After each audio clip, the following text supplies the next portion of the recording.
ஆண்டவருடைய பிள்ளைகளே, ஒரு நிமிஷம் எல்லாரும் அப்படியே கவனிங்க. பரிசுத்த வேதாகமம் சொல்லுது, மோசே ஆண்டவர் சொல்றாரு, எப்பா நீ மலையில ஏறி வா அப்படின்னு சொல்றாரு.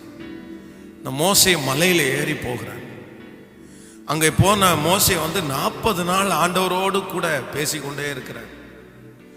ஆண்டவரோட பேசி ஆண்டவர் சொல்றதெல்லாம் கேட்டு திரும்பி மலையிலிருந்து 40 நாட்கள் முடிந்த உடனே இறங்கி வருகிறான். கர்த்தருடைய பிரசன்னத்திலிருந்து அப்படியே இறங்கி வர்றான்.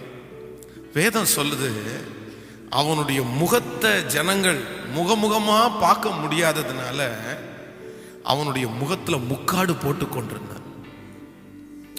முன்னாடி ஒரு திரை, ஏன்னா டைரக்டா அந்த முகத்தை பார்க்க முடியல. அவ்வளோ வெளிச்சமாய் அவ்வளோ பிரசன்னமாய் இருந்துச்சு. மோசையை பார்த்து முறுமுறுத்த ஜனங்கள் அவனை பார்த்த உடனே பயப்பட்டாங்க. ஒரு விஷயம், அவன் மலையிலிருந்து இறங்கி வரும்போது கர்த்தருடைய பட்சத்தில் நிற்கிறவன் யார் அப்படின்னும் போது ஒரு கூட்டம் அவனுக்கு முன்னாடி வந்து நிற்குது. கர்த்தருடைய பிரசன்னம் நமக்குள்ள வந்துருச்சுன்னா, நம்மை பார்த்து கிண்டல் பண்றவங்க, நம்மளை குறைவாய் மதிப்பு போடுறவங்க எல்லாம் நம்மை பார்த்து பயப்படக்கூடிய ஒரு நாள் வரும். எப்பன்னா, கர்த்தருடைய பிரசன்னத்தை நம்ம சுமக்கணும். ஆண்டவருடைய பிரசன்னம் உங்களுக்குள்ள வறுமையானால், நான் சொல்றேன், உங்களுடைய சகல காரியமும் வெளிச்சமாய் மாறும்.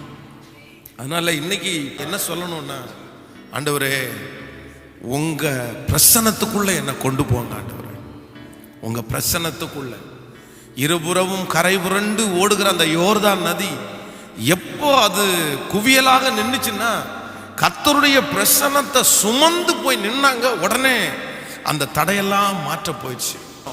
நமக்கு விரோதமாக இருக்கிற தடைகள் எல்லாம் உடைக்கப்படணும்னா, நீங்க போய் நின்ன உடனே தடைகள் உடையாது. வெறுமையாய் நின்ன உடனே அந்த தடைகள் உடையாது. பணத்தோட நின்ன உடனே உடையாது. கர்த்தருடைய பிரசன்னத்தோட போய் அந்த பிரச்சனைக்கு முன்னாடி நின்னீங்கன்னா, மலை போல இருக்கிற பிரச்சனை, வேதம் சொல்லுது, தேவனுடைய பிரசன்னத்தினால் மலைகள் பர்வதங்கள் மெழுகு போல உருகி போனது என்று வேதம் சொல்லுது.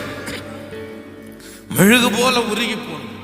பெரிய பர்வதமா எனக்கு முன்னாடி நிக்குது, பெரிய பிரச்சனையா எனக்கு முன்னாடி நிக்குது. நான் சொல்றேன், நீங்க கர்த்தருடைய பிரசன்னத்துல மூழ்க மூழ்க மூழ்க மூழ்க அந்த பிரச்சனை அப்படியே மெழுகு போல உருகி போகிறத உங்க கண்களே பார்க்க போகிறது.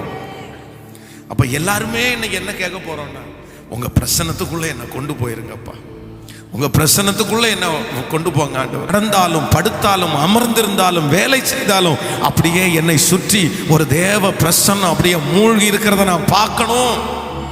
நான் வண்டி ஓட்டும் போது அதை பார்க்கணும், நான் வேலை செய்யும் போது அதை பார்க்கணும்.